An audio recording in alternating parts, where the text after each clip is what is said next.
All right, question of the week in MBLEx review number 37. Our question is, which of the following concepts describes a therapist who discloses personal information during the client's treatment, such as the struggle to pay his bills on time and keep a booked schedule of clients throughout the week? Is it going to be A, autonomy, B, transference, C, professional judgment, or D, permeable boundaries? One more time. Which of the following concepts describes a therapist who discloses personal information during the client's treatment, such as the struggle to pay his bills on time and keep a booked schedule of clients throughout the week? Is it going to be autonomy, transference, professional judgment, or permeable boundaries? So I'll give you a few moments to work on this one, and then we'll go ahead and head over to the explanation.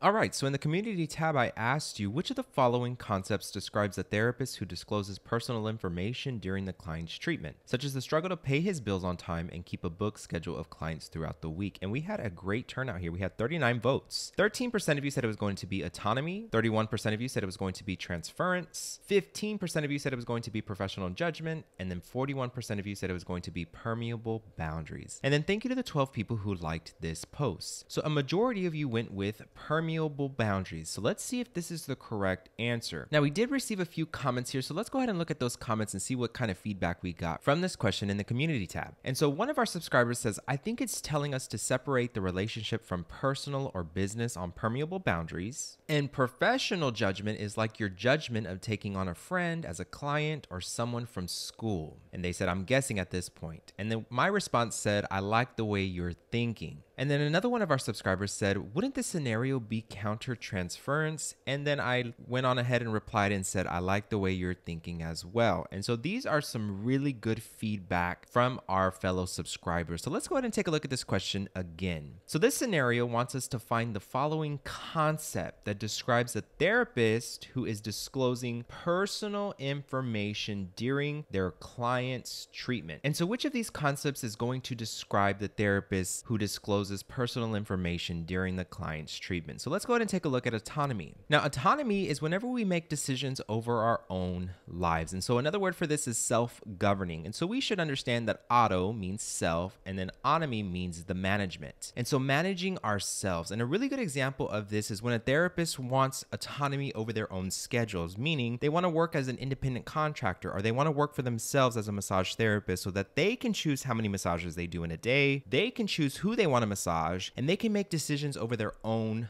business. And so that's an example of autonomy. Another example of autonomy is if a client says that they want a relaxing massage, but we're in there with our forearms, our knuckles, and our elbows, we are not giving our clients the autonomy that they deserve. And so autonomy is giving somebody the ability to make decisions over their own life. So this scenario does not describe autonomy. This scenario is a therapist who is disclosing personal information during their client's treatment. So now let's take a look at transference. Transference is when somebody projects behavior, feelings, or attitudes or desires onto someone else. And so let's take a look at this comment that one of our fellow subscribers said. Wouldn't this scenario be counter-transference? And that is a really good point. So let's take a look at the scenario. The therapist is disclosing personal information on the client during their treatment, such as his struggle to pay his bills on time and keep a booked schedule of clients throughout the week. And so this would be considered counter-transference because it is coming from the therapist. Transference is whenever the client is projecting feelings and behaviors onto the therapist. So this one is not going to be transference. It would be counter-transference. Now let's take a look at professional judgment. And so professional judgment is whenever we have to use and apply our knowledge, our skills, expertise, and even our experience to inform the decisions that we make as professionals. And so our fellow subscribers said it best. Professional judgment is the judgment we have to use when taking on a friend as a client or taking on someone from school. And so we have to be able to judge as professionals, would we have the ability to separate our professional relationship with the client from our personal relationship with our friend? So that is using professional judgment when making a decision to take on a friend as a client. So this scenario does not describe professional judgment, which leaves us with permeable boundaries, which is the correct answer. Now, permeable boundaries means that our